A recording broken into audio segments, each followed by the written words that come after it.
What's up, guys? I'm DK, and you're watching Pro Wrestling What If, the series where I look at the different what if scenarios as terms of the world that we call professional wrestling. John Cena's WWE career has spanned over 20 years, and the majority of it on a full-time basis. His career as a part-time competitor would begin after his mixed tag team match with Nikki Bella against The Miz and Maurice at WrestleMania 33. Many people think it was around 2015 when he dropped the United States Championship to Alberto Del Rio when he made that transition, but according to CageMatch.net, he only missed 2 months in the entirety of that year, which wouldn't be considered part-time. Although he missed the majority of 2016, that was mainly due to having a shoulder injury during the first half, then having his Hollywood commitments after No Mercy for only 2 months once again. 2017, however, would be considered part-time as he only competed for a total of 5 to 6 months, including house shows. 2018 had him wrestle constantly from January until WrestleMania 34, where he participated on pay-per-view sporadically after that. He competed throughout January 2019, but wouldn't appear yet again until the build-up for his match against The Fiend at WrestleMania 36 in 2020, where from then on, his appearances became less and less because of his Hollywood success. But imagine there being a world where in 2017, John Cena was still a full-time performer. So that's going to be the topic of today's video. It's what if John Cena was still full-time in 2017. And if you're a new viewer or a returning viewer and you want to keep supporting this channel even more, then consider joining our YouTube channel membership down below. You get access 24 hours before anyone else does for every single video and shorts on the channel, and you also get a shout out and some other perks on this channel as well. And speaking of those shout outs, shout out goes to Jackson Weingart, Jada Sanchez, Fox Starkiller, Mr. Randomizer, and Lola Pines for joining our YouTube channel membership. So definitely consider joining our YouTube channel membership. It will help the channel a lot, and especially with enough interest,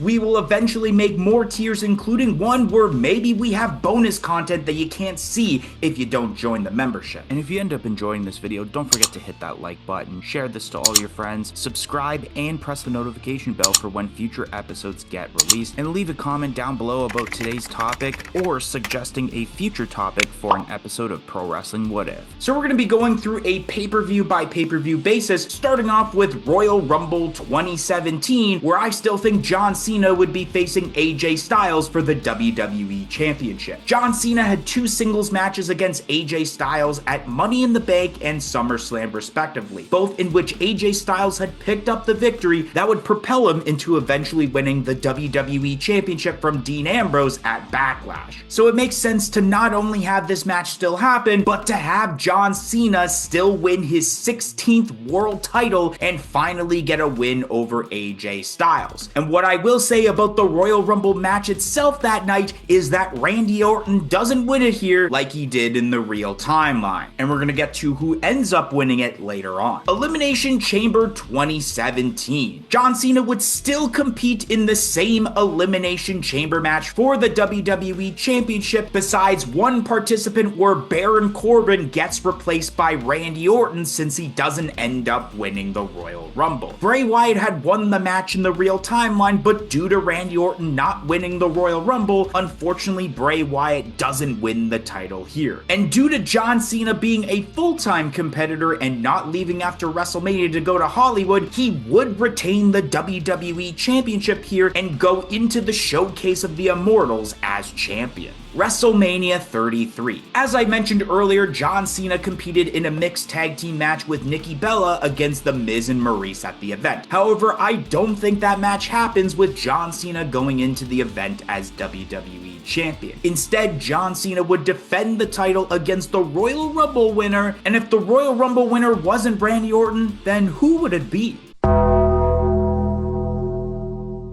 It was heavily considered at one point for The Undertaker to win the Royal Rumble in his home state of Texas and set up the dream WrestleMania match between him and John Cena, a match WWE had planned the year prior at WrestleMania 32 before John Cena injured his shoulder. They were considering it for WrestleMania 33, knowing what Undertaker was going to do afterwards, but ended up happening the year after at WrestleMania 34 in the underwhelming 3-minute squash squash they had. We all saw what happened with the Roman Reigns Undertaker match. That was a train wreck, but a match with Undertaker and Cena would have turned out better. Yes, Undertaker was very limited due to his injuries he was dealing with. However, Roman Reigns at this time was way too green to be still given this sort of task. John Cena, on the other hand, would have been able to hide Undertaker's limitations and give him the match that would have him officially retire. John Cena, of course, would retain the WWE Championship, and Undertaker would do the same exit as he did in the real timeline. Hopefully with this match it would actually avoid us to never see DX versus the Brothers of Destruction and Goldberg versus Undertaker in Saudi Arabia. Backlash 2017.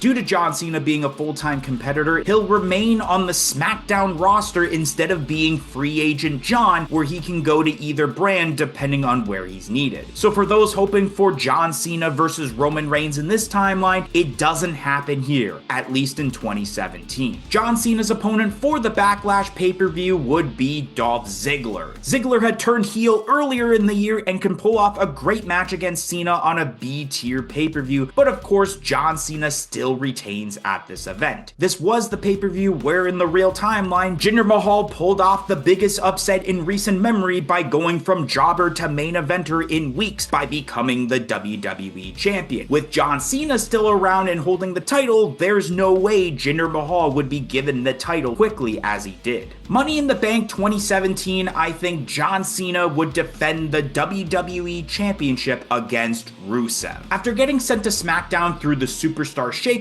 Rusev had told Shane McMahon and Daniel Bryan via satellite that he won't be showing up unless he gets a WWE Championship match at Money in the Bank. This segment was done due to Rusev still recovering from shoulder surgery he got shortly after Fastlane and wouldn't be ready until Money in the Bank. That storyline was dropped once Vince McMahon decided to go with Jinder Mahal winning the title at Backlash, but I think this storyline could have happened had John Cena held the title. And the match between John Cena and Rusev would end in a disqualification victory for John Cena, as Rusev would repeatedly attack him and not listen to the ref's 5 count, setting up another match for the next pay-per-view. And when it comes to the Money in the Bank ladder match, Baron Corbin doesn't end up winning it like he did in the real timeline, but in this case, it's Jinder Mahal, as WWE actually tries to build him up as a top heel of SmackDown instead of giving him the WWE Championship right away. Battleground 2017. In the real timeline, Rusev and John Cena had a match at the Battleground event, but it was a flag match. With this match not being a one-off and being a feud in this timeline, a flag match won't conclude the feud. So this match between the two will be a last man standing match, which also makes sense for a championship match. And once again, John Cena overcomes the odds and retains the WWE Championship